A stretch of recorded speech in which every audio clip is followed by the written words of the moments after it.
தொலைக்காட்சியில் 2 சீசன்களை கடந்து 3வது சீசனாக தற்போது நடந்து கொண்டிருக்கும் நிகழ்ச்சிதான் சரிகமபா நிகழ்ச்சி. இது ஒரு பாடல் நிகழ்ச்சி.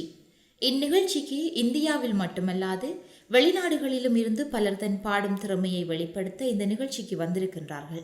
தற்போது சென்று கொண்டிருக்கும் இந்நிகழ்ச்சியை அர்ச்சனா நிகழ்ச்சியை தொகுத்து வழங்க ஸ்ரீனிவாஸ், கார்த்திக், நடிகை அபிராமி மற்றும் சைந்தவி ஆகியோர் நடுவர்களாக இருந்து வருகின்றார்கள். யார் இந்த அசானி? பெருந்தோட்ட தொழிலாளிகளான கனகராஜ், சத்யபவானி ஆகியோரின் செல்ல மகள்தான் இந்த அசானி. இவருக்கு தற்போது 14 வயதாகின்றது. 150 ஆண்டுகளுக்கு முன்பு ராமேஸ்வரம் தான் அவர்களின் சொந்த ஊர்.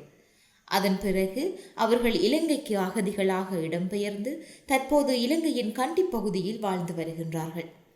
அசானியின் அப்பா, அம்மா, மூத்த சகோதரர் ஆகியோர் தேயிலை தோட்டத்தில் நாளொன்றுக்கு ரூபாய் 200க்கு வேலை பார்த்து வருகின்றனர்.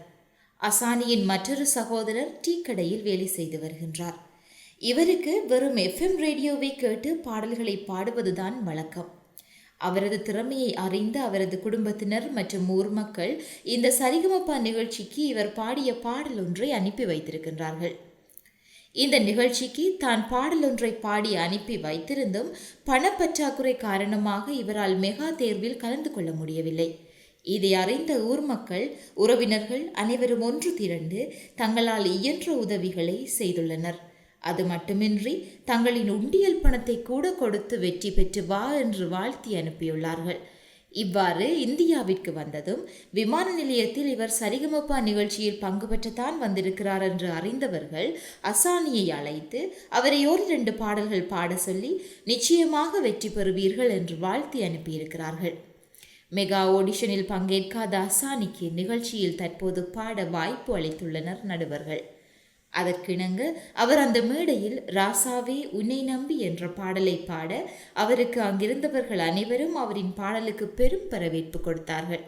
அதனைத் தொடர்ந்து நடுவர்கள் இவரை பற்றி பேசுகையில், சமுத்திரத்தை கடந்து தமிழகத்தை நம்பியதால் அசானிக்கு நடுவர்கள் வாய்ப்பு கொடுத்துள்ளனர். அசானி தனது ஆத்மார்த்தமான குரலால் மேடையை அதிர வைக்கிறார். மேலும் அவரது திறமையை கண்டு நடுவர்களும் வியந்து போயிருந்தனர். வெறும் ரேடியோவில் பாட்டு கேட்டு இப்படி பாடுவீங்களா? இது உங்களுக்கு கடவுள் கொடுத்த பரிசு.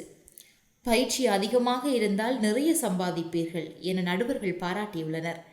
இந்த இலங்கையின் இனிய குரல் மக்கள் மத்தியில் தொடர்ந்து ஒலிக்க வேண்டும் என்பது இலங்கை மக்களுக்கு மட்டுமல்ல, அனைவருக்கும் பெரும் எதிர்பார்ப்புத்தான். என்னதான் இவ்வளவு இருந்தாலும் ஒன்றை மட்டும் அனைவரும் அறிந்து கொள்வதற்கோ அல்லது தெரிந்து கொள்வதற்கோ மறந்து விட்டார்களா அல்லது கவனிக்கவில்லையா என்று தெரியவில்லை. அதாவது அசானி அந்த பாடலை பாடிய பின்னராக அவர்களது நடுவரான ஸ்ரீனிவாஸ் அவர்கள் ஒரு விடயத்தை சொல்லுவார். அதாவது கடல் கடந்து வந்திருக்கக்கூடிய அசானிக்கு இது ஒரு வாய்ப்பு மட்டுமல்ல, இன்னும் ஒரு 2 வாரங்கள் பாடட்டுக்கும் அப்படின்னு சொல்லுவார். நிகழ்ச்சியின் ஆரம்பத்தில் அர்ச்சனா சொல்லுவார், இந்த சிறுமிக்கு ஒரு வாய்ப்பாக ஒரு தடவையாவது இந்த மேடையில் பாடுவதற்கு அவருக்கு வாய்ப்பு கொடுக்க முடியுமா என்று சொல்லி கேட்டதற்கான பதிலாகத்தான் இது இருக்கின்றது. மேலும் 2 வாரங்களுக்கு அந்த சிறுமி பாடட்டும் அப்படி என்று சொல்லி. அப்படி என்று சொன்னால் அதன் அர்த்தம் என்ன? இந்த அசானி போட்டியாளராக கருதப்படாமல் வெறும் 2 வாரங்களுக்கு மட்டும் இந்த சிறுமிக்கு பாடுவதற்கு அனுமதி கொடுத்திருக்கின்றதா இந்த சரிகமபா நிகழ்ச்சி? இதை பற்றி யாருமே பேசவில்லை, இதை பற்றி யாருமே ஆராயவில்லை. பொறுத்திருந்து பார்க்கலாம். இந்த அசானி அவர்களுள் போட்டியாளர்களுள் ஒருவராக ஏற்றுக்கொள்ளப்படுவாரா அல்லது 2 வாரங்கள் பாடிய பின்பு மீண்டும் இலங்கை திரும்புவாரா? பொறுத்திருந்து பார்க்கலாம் என்ன நடக்கின்றது என்று. என்ன நடந்தாலும் அசானியின் எதிர்காலம் சிறக்க அனைவர் சார்பாகவும் எனது வாழ்த்துக்கள்.